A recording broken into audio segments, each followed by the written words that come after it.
जय श्री कृष्णा। आप सभी का हमारे YouTube चैनल पर हार्दिक स्वागत है। आज रसपान कीजिए मार्गशीर्ष मास महात्म्य के 27वें अध्याय का। इसके पहले के अध्याय में आपने जाना था कि किस प्रकार भगवान श्री कृष्ण ने नंद जी को इंद्रदेव की पूजा के बजाय गोवर्धन पर्वत की पूजा करने के लिए कहा था। नंद जी ने बदले में जो कुछ भी कहा, उसके बाद जब उनकी बात सुनकर बलराम सहित भगवान कृष्ण भी जोर जोर से हंसने लगे, तो उन्होंने फिर से अपने पिता से कहा कि तात, आज मैंने आपके मुख से बड़ी विचित्र और अद्भुत बात सुनी है। इसका तो कहीं भी निरूपण नहीं किया गया है कि इंद्र से ही वर्षा होती है, क्योंकि ऐसा नंद जी ने अपने लाला को समझाया था कि आज आपके मुख से अपूर्व नीति वचन सुनने को मिला है। सूर्य से जल उत्पन्न होता है, जल से शस्य और वृक्ष उत्पन्न होते हैं और बढ़ते हैं, उनसे अन्न और फल पैदा होता है, और उन अन्नों और फलों से जीवधारी अपना अपना जीवन चलाते हैं, और ईश्वर की इच्छा से ही जल आदि का आविर्भाव होता है, उसमें कोई बाधा नहीं पड़ती। तात, भूत, वर्तमान और भविष्य तथा महान, क्षुद्र और मध्यम जिस कर्म का विधाता ने निरूपण किया है, उसका कौन निवारण कर सकता है। ईश्वर की आज्ञा से ही ब्रह्मा जी ने संपूर्ण चराचर जगत का निर्माण किया है। पहले भोजन की व्यवस्था होती है, उसके बाद जीव प्रकट होता है, और बार बार ऐसा होने से इस नियत व्यवस्था को ही स्वभाव कहते हैं। जिनके आदेश से जगत के प्राण स्वरूप समीरण सदा तीनों लोकों में बहते रहते हैं। उत्तम प्रभा के धाम सूर्य समस्त भूगोल का भ्रमण करते हुए तपा करते हैं। अग्नि जलाती है, मृत्यु समस्त जंतुओं में संचरित होती है, और वृक्ष समय आने पर फल और फूल धारण करते हैं। जिनकी आज्ञा से समुद्र अपने स्थान पर विद्यमान रहने और तत्काल ही नीचे नीचे निमग्न हो जाते हैं, उन परमेश्वर का ही आप भक्तिभाव से भजन कीजिए। इंद्र क्या कर सकता है? और ऐसे परमात्मा के रहते हुए इंद्र की पूजा तो विडंबना मात्र है। नारद, ऐसा कहकर श्री कृष्ण मौन हो गए। उस समय सभा में बैठे हुए महर्षियों ने भगवान की भूरी भूरी प्रशंसा की। नंद के शरीर में रोमांच हो आया। वे हर्ष से भरकर सभा में बैठे बैठे नेत्रों से ही आंसू बहाने लगे। मनुष्य अगर अपने पुत्रों से पराजित हो तो वे आनंदित ही होते हैं। श्री कृष्ण की आज्ञा मानकर फिर नंद जी ने स्वस्ति वाचन किया, और फिर एक एक करके सभी ब्राह्मणों और मुनियों का वरण किया, उनका आदर सत्कार किया। उन्होंने फिर आदर पूर्वक गिरिराज गोवर्धन की, समागत मुनीश्वरों की, विद्वान ब्राह्मणों की और गौओं और अग्नि की सानंद पूजा की। पूजा की समाप्ति होने पर उस यज्ञ महोत्सव में तरह तरह के वाद्यों का तुमुल नाद होने लगा। जय जयकार के शब्द, शंख ध्वनि और हरि नाम कीर्तन होने लगे। मुनिवर गर्ग ने वेदों के मंगल कांड का पाठ किया। बंदीजनों में श्रेष्ठ डिंडी, जो कंस का प्रिय सचिव था, सामने खड़े होकर उच्च स्वर से मंगलाष्टक का पाठ करने लगा। अब श्री कृष्ण गिरिराज के निकट जाकर दूसरी मूर्ति धारण करके बोले, यानी कि अब भगवान कृष्ण ने दूसरा रूप धारण कर लिया। एक रूप में तो वो सभी के सामने खड़े हैं, दूसरे रूप में वो पर्वत के पीछे जाकर खड़े हो गए और कहने लगे, मैं ही साक्षात गोवर्धन पर्वत हूं और तुम लोगों की दी हुई भोज्य वस्तुएं खा रहा हूं। अब मुझसे वर मांगो। उस समय श्री कृष्ण ने नंद जी से कहा कि पिताजी, सामने देखिए गिरिराज प्रकट हुए हैं, इनसे वर मांगिए, आपका कल्याण होगा। तब गोपराज ने हरिदास और हरिभक्ति का वरदान मांगा। परोसी हुई सामग्री खाकर और वर देकर गिरिराज अदृश्य हो गए। मुनींद्रों और ब्राह्मणों को भोजन कराकर गोपराज ने बंदीजनों, ब्राह्मणों और मुनियों को धन दिया। फिर बड़े आनंद से नंद, बलराम और श्री कृष्ण को आगे करके सपरिवार अपने घर को चले गए। उन्होंने बंदी डिंडी को वस्त्र, चांदी, सोना, श्रेष्ठ घोड़ा, मणि और नाना प्रकार के भक्ष्य पदार्थ दिए।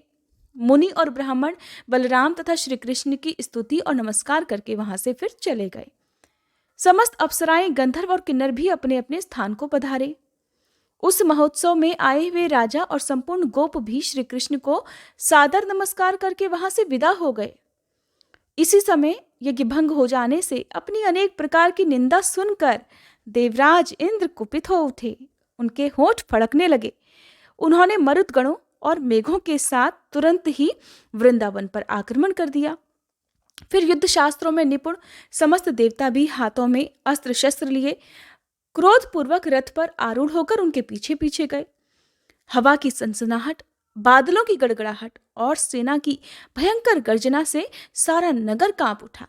नंद जी को भी बड़ा भय हुआ, परंतु वे नीति में निपुण थे, इसलिए अपनी पत्नी और सेवक गणों को पुकारकर निर्जन स्थान में जाकर शोक से कातर होकर बोले। नंद जी ने कहा, हे यशोदे, हे रोहिणी, इधर आओ और मेरी बात सुनो। तुम लोग बलराम और श्री कृष्ण को ब्रज से दूर ले जाओ। भय से व्याकुल बालक बालिकाएं और स्त्रियां भी यहाँ से दूर चली जाएं। केवल बलवान गोप ही मेरे पास ठहरे, फिर हम लोग इस प्राण संकट से निकलने का प्रयास करेंगे। ऐसा कहकर गोप प्रवर नंद जी ने भयभीत हुए श्री हरि का स्मरण किया। उनके दोनों हाथ जुड़ गए, भक्ति से उनका मस्तक झुक गया और वे काण्व शाखा में कहे गए स्तोत्र द्वारा श्री शचीपति इंद्र की स्तुति करने लगे। नंद जी बोले, इंद्र, सुरपति, शक्र, अदितिज, पवनाग्रज, सहस्त्राक्ष, भगांग, कश्यपात्मज, विडौजा, शुनाशीर, मरुत्वान, पाकशासन, जयंत जनक, श्रीमान, शचीश, दैत्यसूदन, वज्रहस्त, कामसखा, गौतमी व्रत नाशन, वृत्रहा, वासव, दधीची देह, भिक्षुक, जिष्णु, वामन भ्राता, पुरुहूत, पुरंदर, दिवसपति, शतमख, सुत्रामा, गोत्रभिद, विभु, लेखर्षभ, बलाराती, जंब भेदी, सुराश्रय, संक्रंदन, दुष्यवन, तुराशाट, मेघवाहन, आखंडल, हरि, हय, नमुची प्राणनाशन, वृद्धश्रवा, वृष तथा दैत्य दर्प निषूदन, ये 46 नाम निश्चय ही समस्त पापों का नाश करने वाले हैं। जो मनुष्य कौथुमी शाखा में कहे गए इस स्तोत्र का प्रतिदिन पाठ करता है, उसकी बड़ी से बड़ी विपत्ति में देवराज इंद्र वज्र हाथ में लेकर रक्षा करते हैं। उसे अतिवृष्टि, शिलावृष्टि और भयंकर वज्रपात से भी कभी भय नहीं होता, क्योंकि स्वयं इंद्र उसकी रक्षा करते हैं। नारद, जिस घर में यह स्तोत्र पढ़ा जाता है और जो पुण्यवान पुरुष इसे जानता है, उसके उस घर पर ना रहने पर भी कभी वज्रपात नहीं होता, अर्थात कभी आकाश से बिजली नहीं गिरती और न कभी ओले या पत्थर ही बरसते हैं। भगवान श्री नारायण कहते हैं कि नंद जी के मुख से इस स्तोत्र को सुनकर मधुसूदन श्री कृष्ण कुपित हो गए। वे ब्रह्म तेज से प्रज्वलित हो रहे थे। उन्होंने अपने पिता से ये नीति की बात कही कि तात, आप तो बड़े डरपोक हैं, किसकी स्तुति कर रहे हैं? कौन है इंद्र? मेरे पास रहकर आप इंद्र का भय छोड़ दीजिए। मैं आधे ही क्षण में उसे लीलापूर्वक भस्म कर डालने में भी समर्थ हूँ। आप गौओं, बछड़ों, बालकों और भयातुर स्त्रियों को गोवर्धन की कंदरा में रखकर निर्भय हो जाइए, बिल्कुल मत डरिए। अपने बच्चे की ये बात सुनकर नंद जी ने प्रसन्नतापूर्वक वैसा ही किया। तब श्री कृष्ण ने उस पर्वत को बाएं हाथ में छाते के डंडे की तरह धारण कर लिया। उसी समय उस नगर में रत्नमय तेज से प्रकाश होने पर भी सहसा अंधकार छा गया। सारा नगर धूल से ढक गया। मुने हवा के साथ बादलों के समूह ने आकर सारे आकाश को घेर लिया और वृंदावन में लगातार अतिवृष्टि होने लगी। पत्थरों की, ओलों की और बिजली की बरसात, अत्यंत भयानक उल्कापात, ये सब के सब गोवर्धन पर्वत का स्पर्श होते ही दूर जा पड़ते थे। मुने असमर्थ पुरुष के उद्यम की तरह इंद्र का वह सारा प्रयास विफल हो गया। वह सब कुछ व्यर्थ होता हुआ देखकर इंद्र उसी क्षण क्रोध से भर गए और फिर उन्होंने दधीची की हड्डियों से बने हुए अपने अमोघ वज्रास्त्र को हाथ में ले लिया। इंद्र को वज्र हाथ में लिए देख मधुसूदन हंसने लगे। उन्होंने इंद्र के हाथ सहित अत्यंत दारुण वज्र को ही स्तंभित कर दिया, अर्थात उसे स्तंभ की तरह स्थिर कर दिया। इतना ही नहीं, उन सर्वव्यापी परमात्मा ने देवगणों सहित मेघ को भी स्तब्ध कर दिया। अब जैसे दीवारों पर पिक्चर्स बनी होती हैं, पेंटिंग बनी होती है, उसी तरह से वो सब के सब बादल भी दीवार में बनी हुई पिक्चर्स की तरह निश्चल भाव से खड़े हो गए। तदंतर श्री कृष्ण ने देवराज इंद्र को जम्भाई के वशीभूत कर दिया। फिर तो उन्हें तत्काल निद्रा भी आ गई। उसी निद्रा में उन्होंने देखा कि वहां का सारा जगत श्री कृष्णमय है। सभी की 2 भुजाएं हैं, सबके हाथों में मुरली है और सभी रत्नमय अलंकारों से विभूषित हैं। सबके अंगों पर पीतांबर फहरा रहा है। सभी रत्नमय सिंहासन पर आसीन हैं। सबके प्रसन्न मुख पर मंद मंद मुस्कान की छटा छा रही है और सभी भक्तों पर अनुग्रह करने के लिए व्याकुल दिखाई दे रहे हैं। और उन सबके श्री अंग भी चंदन से चर्चित हैं। समस्त चराचर जगत को इस परम अद्भुत रूप में देखकर वहां इंद्र तत्काल ही मूर्छित हो गए। बहुत पहले पूर्व काल में गुरु ने उन्हें जिस मंत्र का उपदेश दिया था उसका भी वही जप करने लगे, और उस समय उन्होंने हृदय में सहस्त्र कमल पर विराजमान उग्र ज्योति पुंज देखा। उस तेजो राशि के अंदर दिव्य रूपधारी, अत्यंत मनोहर और नूतन जलधर के समान उत्कृष्ट श्याम सुंदर विग्रह वाले श्री कृष्ण दिखाई दिए। वे उत्तम रत्नों के सार तत्व से बने हुए प्रकाशमान मछली की आकृति के कुंडलों से अलंकृत थे। प्रकाशमान उत्तम कौस्तुभ रत्न से कंठ और वक्ष स्थल जगमगा रहे थे। मणियों से बनी हुई केयूर, कंगन और मंजीर से उनके हाथ पैरों की बड़ी शोभा हो रही थी। अंदर और बाहर एक समान रूप में ही देखकर परमेश्वर श्री कृष्ण का फिर उन्होंने इस प्रकार स्तवन अर्थात स्तुति प्रारंभ की।